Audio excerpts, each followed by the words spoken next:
दोस्तों, आज की कहानी बहुत ही अच्छी है। शादी के बाद सुहाग रात में पति को मना करने लगी कहानी पूरा सुने।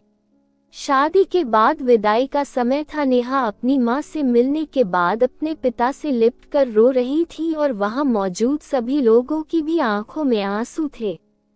उस समय नेहा ने घूंघट निकाला हुआ था और अब उसका विदा होकर ससुराल जाने का समय हो गया था। तो जैसे ही नेहा रोती हुई कार में बैठने लगी, तभी उसकी छोटी बहन रोती हुई उससे दोबारा लिपटकर रोने लगी। तभी गाड़ी के पास खड़े नेहा के पति अविनाश से उसका दोस्त दिनेश कहता है, अरे यार अविनाश, यहाँ से घर पहुँचते ही सबसे पहले होटल अमृतबाग पहुँचकर एक बढ़िया सा खाना खाएंगे, क्योंकि यहाँ तेरे ससुराल में तो एकदम घटिया खाना था। ऐसा खाना तो हमारे यहाँ कुत्तों को भी नहीं खिलाते। तभी साथ ही खड़े अविनाश के छोटे भाई ने भी कहा, हाँ यार, यहाँ का खाना तो एकदम बकवास था और रसमलाई में तो रस ही नहीं था। ये कहते हुए वो तीनों ही जोर जोर से हंस रहे थे।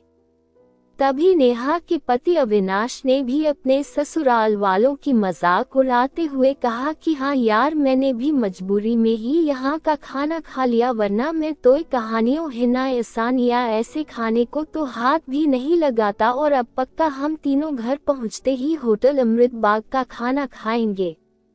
अपने पति के मुंह से ऐसी ऐसी बातें सुनकर नेहा कार में बैठती बैठती रुक गई और उसने गुस्से में सबके सामने अपना घूंघट हटाते हुए कार के दरवाजे को जोर से बंद किया और आंखों में आंसू लिए नेहा अपने पिताजी के पास चली गई और उनका हाथ पकड़कर उनसे ये कहा कि पिताजी, मैं ससुराल नहीं जाऊंगी, मुझे ये रिश्ता बिल्कुल मंजूर नहीं है।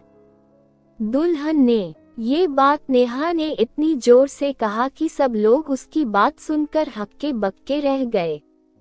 सब लोग नेहा के नजदीक आ गए और नेहा के ससुराल वालों पर तो जैसे पहाड़ ही टूट पड़ा हो। वजह क्या थी ये किसी को भी समझ नहीं आ रहा था। तभी नेहा के ससुर राधेश्याम जी ने आगे बढ़कर नेहा ने पूछा कि नेहा बेटी, बात क्या है? तुम अचानक ही शादी होने के बाद अपनी विदाई होने के समय यूं शादी को नामंजूर कर रही हो।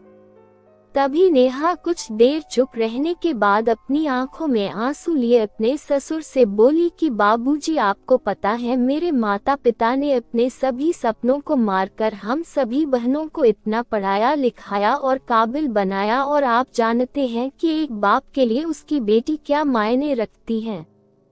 वैसे आप और आपका बेटा कभी नहीं जान सकती, क्योंकि बाबूजी आपके घर में तो तेनालीराम की कहानियां कोई बेटी है ही नहीं। और आप जानते हैं मेरी शादी में आने वाले बारातियों के लिए खाने, प्रेम कहानियां, पीने की एक भी कमी न रह जाए। इसलिए मेरे पिताजी पिछले 3 महीने से रात को 2 से 3 बजे तक जागकर मेरी मां के साथ ये योजना बनाते थे कि रसोइया कौन होगा और खाने में बारातियों के हिंदी कहानियां लिए किस किस तरह का खाना बनवाना है और बारातियों को कहाँ बिठाना है, ताकि कहीं किसी को बुरा न लग जाए। और शायद आप नहीं जानते कि मेरी माँ ने पिछले 1 साल से एक भी नई साड़ी नहीं खरीदी, क्योंकि मेरी शादी में पैसों की कोई कमी न हो जाए। दर्द भरी कहानियाँ। और आज भी मेरी शादी में भी मेरी माँ मेरी बड़ी बहन की साड़ी पहनकर खड़ी है, और ये तो कुछ भी नहीं, मेरे पिताजी भी 150 रुपये की इस शर्ट के नीचे कई छेद वाली बनियान पहनकर खड़े हैं नैया। और ये सब सिर्फ इसलिए ताकि मेरी शादी में कोई कमी न रह जाए।